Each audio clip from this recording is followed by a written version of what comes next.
Okay, cool. Let's go. Let's do a capture. Now let's go over here. Alright.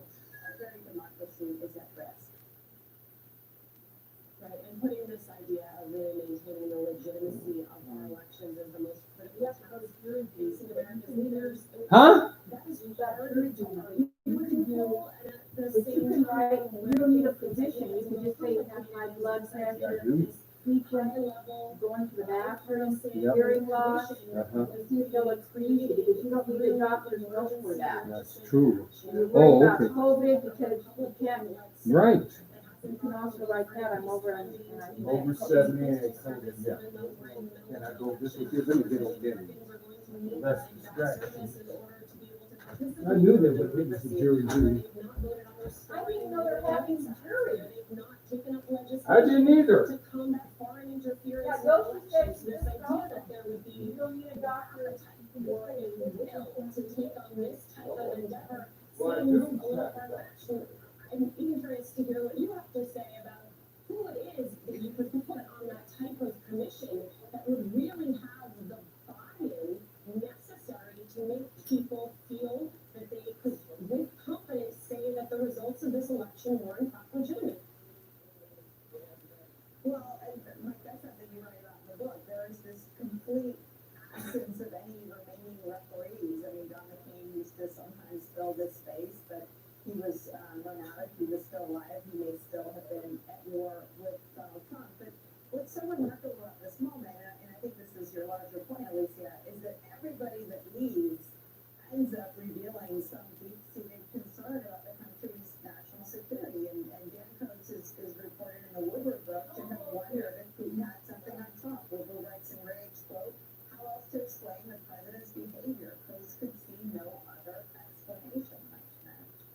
still your best friend, and now your co-pilot. Still Taylor, but now afraid. Still no control, just being electrified. Still night out, but everything fits in. Still hard work, just being easy. Still legend, just being legendary. Chevrolet, making life's journey just better. I'm a Verizon engineer, and I'm part of the team building a powerful 5G experience for America. It's 5G ultra wideband, and it's already available in parts of select cities like Los Angeles and in New York City. And it's rolling out in cities around the country. With massive capacity, it's like an 8-lane highway compared to a 2-lane dirt road. 25 times faster than today's 4G network. In fact, the fastest 5G in the world. From a network more people to life. This is 5G built right. Home, longer us. At Paychex, we understand that the future of work is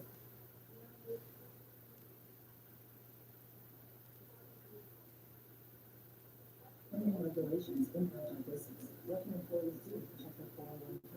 Paychex will always be here for businesses and their employees, and we will help you get ready for what comes next. Go to paychex.com/future. We're here to help. Do you owe money to the IRS?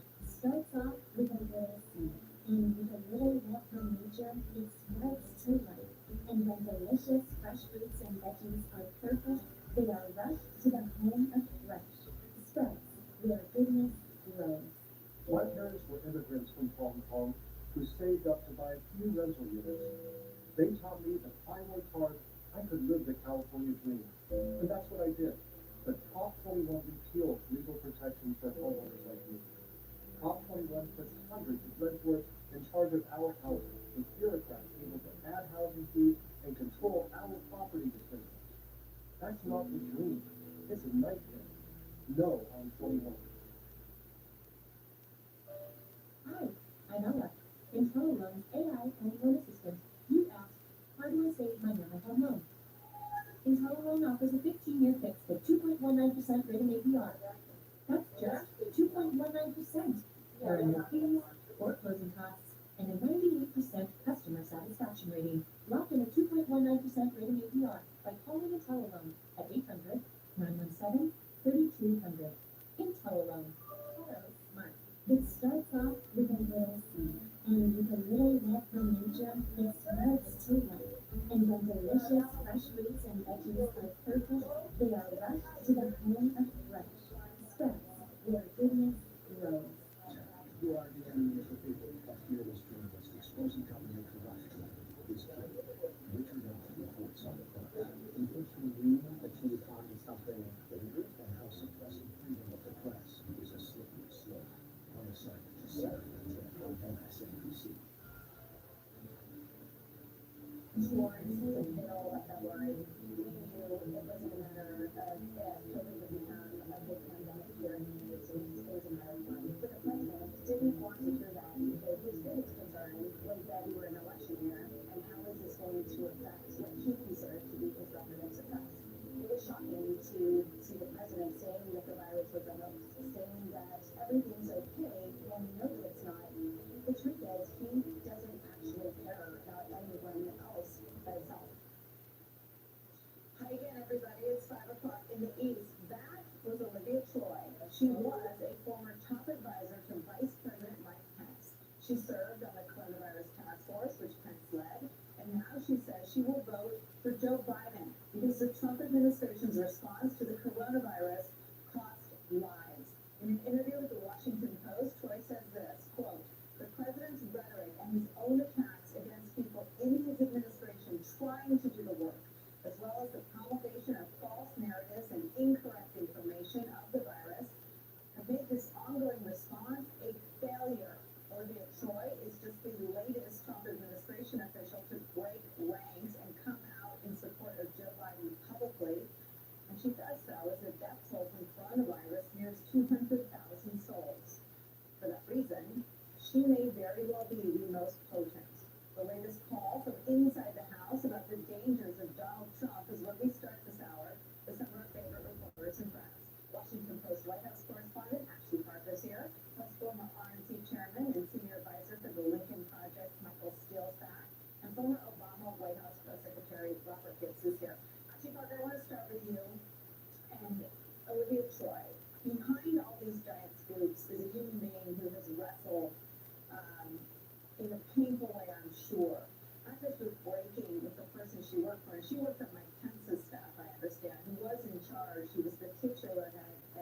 to the coronavirus task force, breaking with him, breaking with Trump, rebuking the coronavirus response, and backing Joe Biden.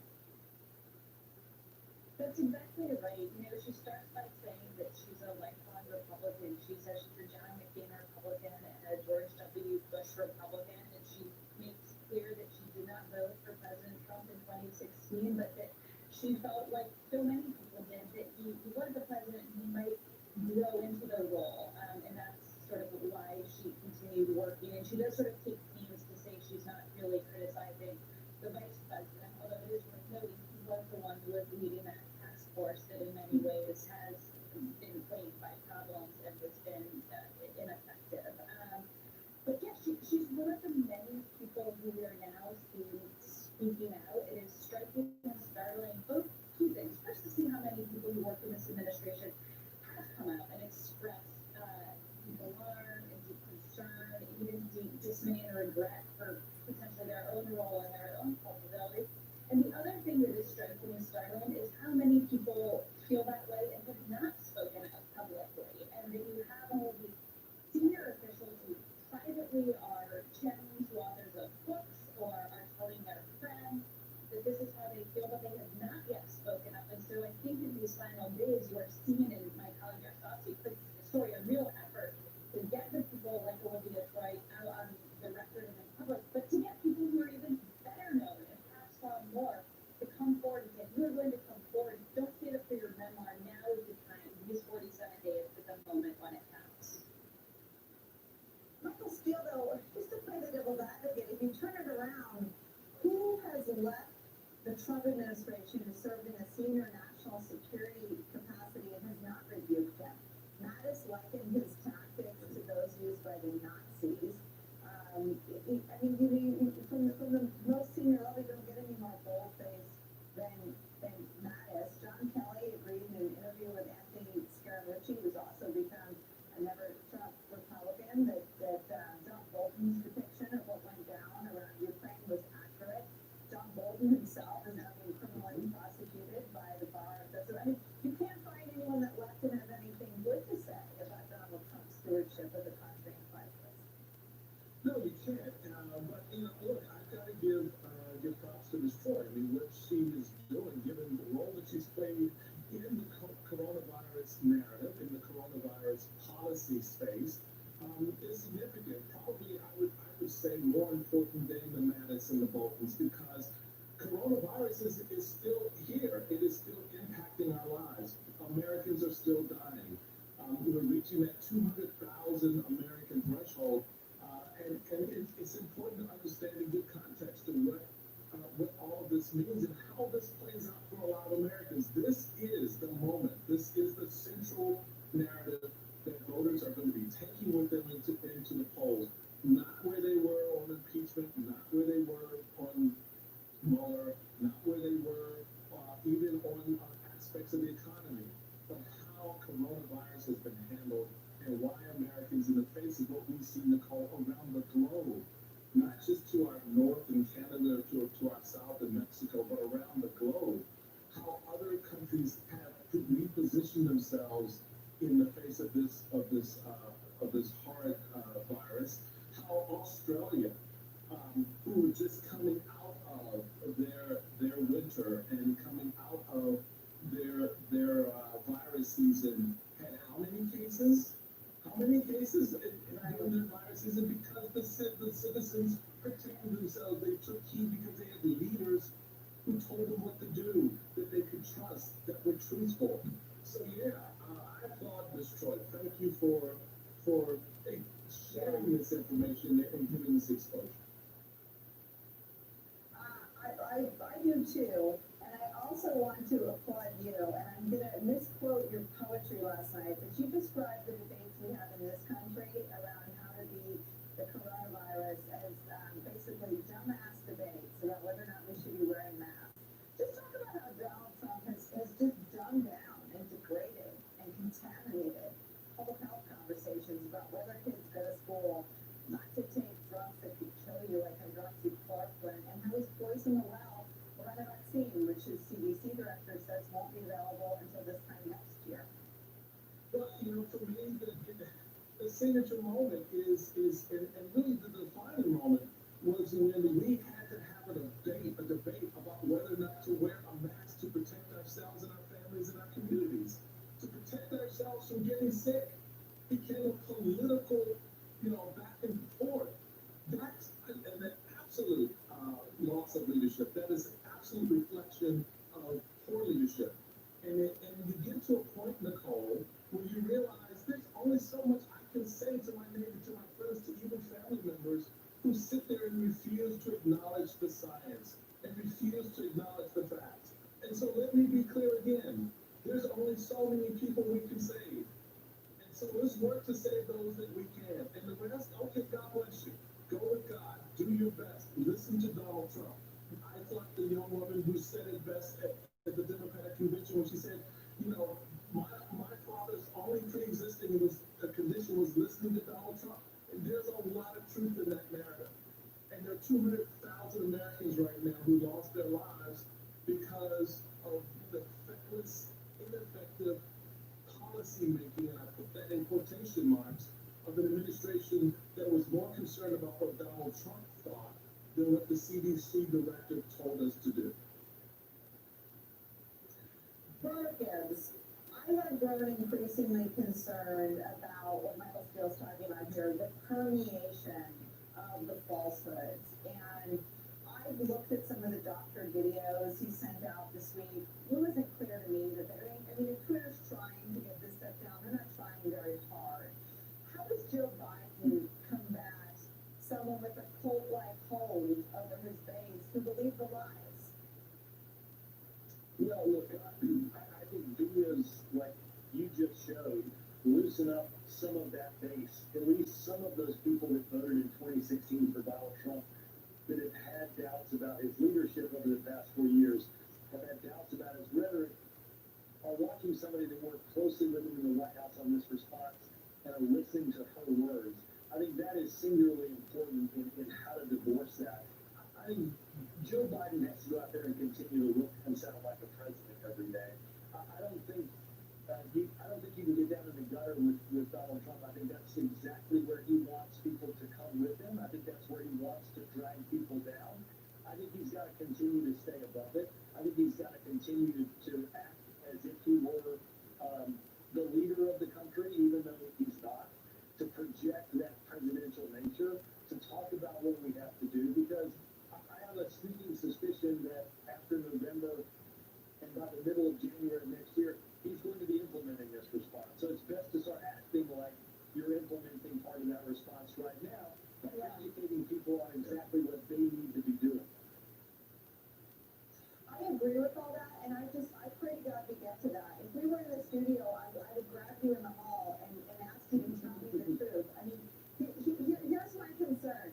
Republicans, and I say this as someone who used to work for them, they go to election day, especially these last 50 days, like Jason Bourne. I mean, they go like killers. What are the Democrats bringing to fight this asymmetrical president whose plan is to cheat, whose attorney general's plan is to help him, and whose supporters are, if you take an American president line to mix with the word supremacy, they're going to have to crawl through the sand and eat the sand. Well, look, it may be that that's just not what's in Democrats' DNA. Exactly, quite the description of the Bourne identity as you just walked us through. But look, I have no doubt that they're going to play hardball in terms of turning this response and its feckless nature, as Michael Steele just said, and use that against Donald Trump, to walk people through the fact that this simply didn't have to be this way. I mean, that's exactly what this ad says, is it didn't have to be like this. And I think every day reminding people, I think you have to be careful not to go crazy and go over the top because you lose people, but walk people through the fact that every single day, people in this administration simply didn't take this response seriously. And the result, it just didn't have to be like this. It didn't have to be that our kids are still learning from home. It didn't have to be that we aren't seeing our parents and our grandparents. It didn't have to be like this. We didn't have to have this rush through nursing homes and kill hundreds and thousands of people. We could have done something differently. Think about it. Think of a Republican governor.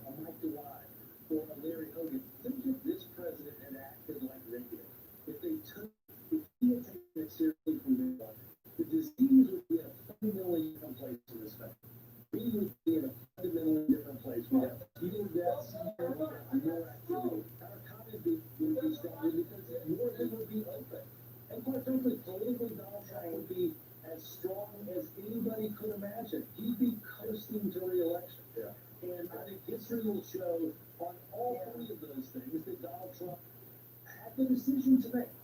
You could have done this differently and you didn't. And I think Democrats just have to keep putting that in front of people every single day. And Nicole, Dr. Parker, yeah, Jack, of course, go. real quick, if I could follow up on something that Rob said, because it's important, and I think it's a strategy that the Biden campaign can walk with. Biden getting out right now in the public and spending time with America in obviously the battleground states for sure, but he can demonstrate through his actions how a president in a time of crisis like this can follow the rules and still connect with people and still show empathy. He can have that conversation being socially distant, wearing the mask, and let Trump mock him. Let Trump make fun of him. Because what America will see is one person who's mocking the death of others, and another person, another potential president who is trying to prevent that from happening, from preventing those deaths from happening. So there is a contrast that the Biden team can set up here, using and actually pushing back on Trump's own narrative to show, hey, Trump, this is what a president does. I don't know what you're doing, but this is what a president does. So maybe you should check what you're doing. Yeah, I mean, actually, I think that is one of the undercurrents of which you report out today, which is a detailed indictment of all of Trump's failures in a really important time. Take us through what you're reporting. Sure. So we decided to look at about a 10-day period from the end of January. It's laid out about a week ago, but where Trump's national security advisor goes in and tells him on the coronavirus that this is going to be the biggest national security threat of your presidency. Until 10 days later, when Trump calls Bob Woodward and basically privately explains that he does in fact understand the severity of the threat. He says he knows this virus is going to be deadly. He repeats that twice for emphasis. He explains that he knows it's airborne and thus hugely contagious. And so a lot of the initial reporting on how the president handled this was looking at the mistakes and the wasted time. But against the backdrop of it was really unclear just what the government and the administration knew, and perhaps they were making some of the best informed decisions based on information that was admittedly rapidly changing and evolving situation. But what we learned by going back and reporting this is while Trump knew that basically that a pandemic was headed our way, that it was deadly, that it was airborne, that it was deeply contagious, the president was golfing. He flew to Mar-a-Lago and he golfed for 2 days, and he even tweeted out a photo of himself on the green. So he was even trying to hide it. He hosted a Super Bowl party with a marching band and cheerleaders with pom-poms. He was deeply focused on impeachment. He was acquitted that Wednesday in the Senate. He celebrated with lawyers at the White House. His team went over to the Trump Hotel, printed lenses, and celebrated in a private room. And coronavirus could not have been further from their minds. The president told people he was focused on extracting vengeance from political enemies. And so it's worth taking a note of where the president's head was and where his actions were when he knew that this pandemic was all that headed our way. And that's what we tried to do in this piece. You know, Ashley's reporting Michael Steele is a blueprint for the negligence, not just of human life, of course, most importantly, of human life. He's got the blood of 200,000 Americans on his hands, but also the destruction of the economy didn't have to be what it was.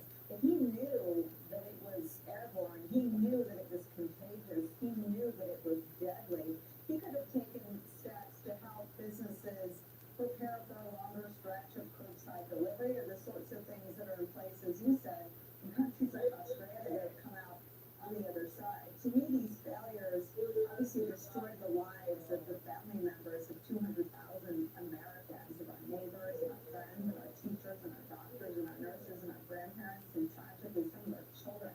But he also destroyed a lot of businesses that had been there for generations. I think that's probably the most devastating part of this, and which is why, you know, in so many ways, the reporting of journalists like Ashley and her colleagues are really kind of creating that snapshot moment in time for us that I think we can begin to gather and pull together and really begin to see just how, to Robert's point, how different this could have been. If you just cared 1/10 more, if you paid attention for 30 seconds more, if you listened just, you know, an hour or more, how different this could have been.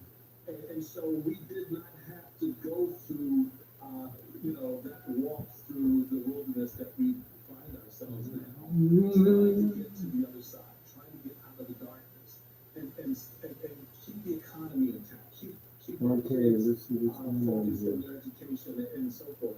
So yeah, I think that's going to Testing, be a 1, 2, part of 3. this ongoing narrative. Testing.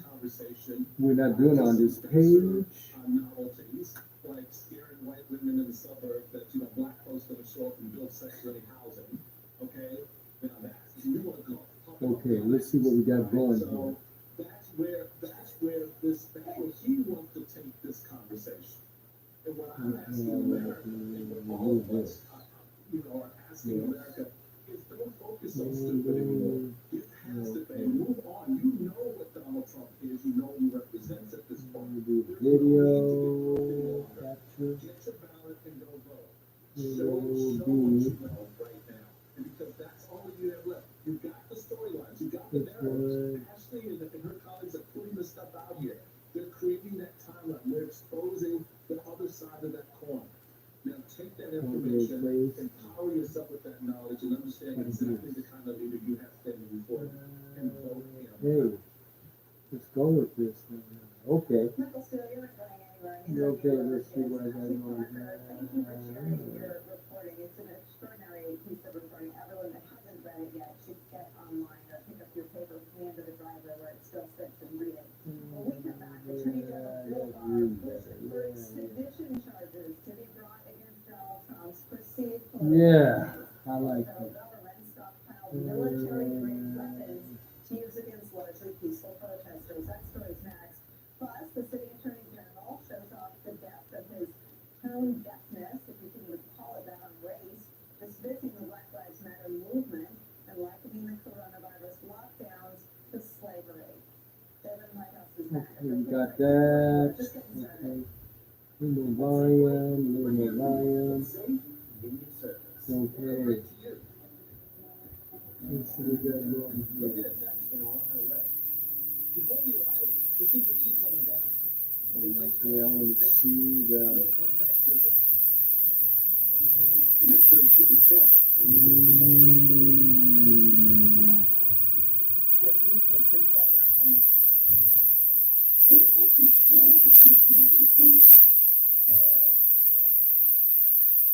Yeah.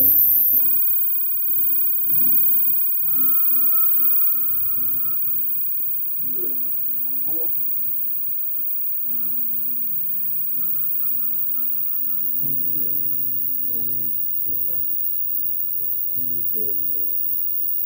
Okay.